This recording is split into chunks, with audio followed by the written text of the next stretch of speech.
রাধে রাধে সকলকে।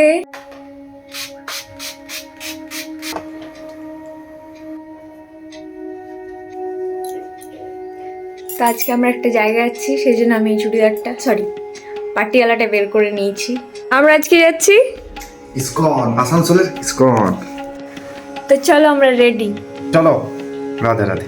রাধে রাধে। বেরোবার আগে মাকে খেতে দিয়েছিলাম, আর আমরা বাড়িতে যেহেতু কিছু খাইনি তাই চাঁদাতে দাঁড়িয়ে মিষ্টির দোকানে দুজনে কচুরি খেয়ে নিয়েছিলাম। এসে গেছি স্কন, আর এদিকে আমরা আসার আগে মা মাসিও এসে গেছিল রূপনারায়ণপুর থেকে। স্কনের গেটটা বেশ সুন্দর সাজিয়েছিল। আসলে মায়াপুর স্কন থেকে মহারাজ আসবেন, সেই জন্যই আমরা সকলে এখানে এসেছি ওনার মুখ থেকে ভগবানের কথা শোনার জন্য।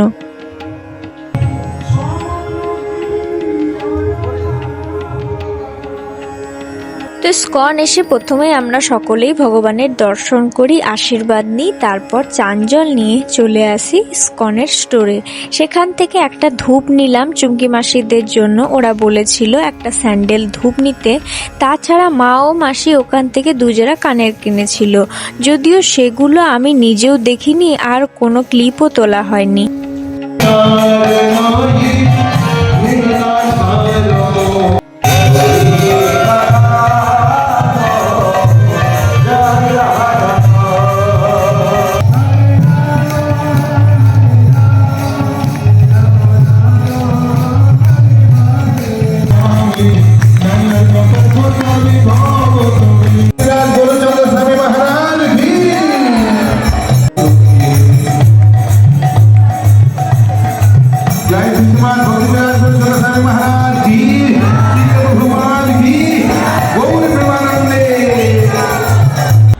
কিন্তু সব কর্ম যখন কৃষ্ণের উদ্দেশ্যে সম্পাদিত হবে তো সেটা হয়ে যাবে ভক্তি।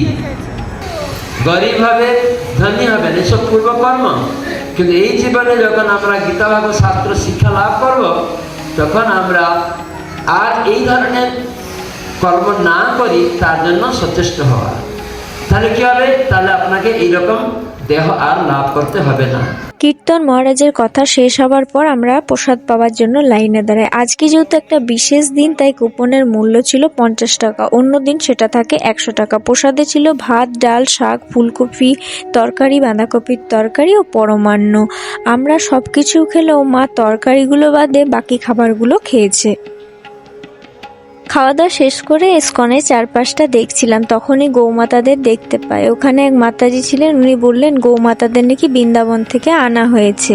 এবার সময় হয়ে গেছে বাড়ি যাওয়া, তাই আমরা বাসের জন্য অপেক্ষা করছিলাম। মাদেরকেও রূপনারায়ণপুর যেতে হবে, আর ঘড়ির কাঁটায় তখন বাজছিল 4:40। তাই বললাম তোমরা ফার্স্টে বাসে চেপে যাও, তারপর আমরা বেরিয়ে পড়বো। মাদেরকে বাসে চাপিয়ে দেওয়ার পর ইসকনে আমরা 2-5 মিনিট পর্যন্ত ছিলাম, তারপর আমরাও বেরিয়ে পড়লাম বাড়ি যাওয়ার উদ্দেশ্যে। তো চলো, রাধে রাধে সকলকে।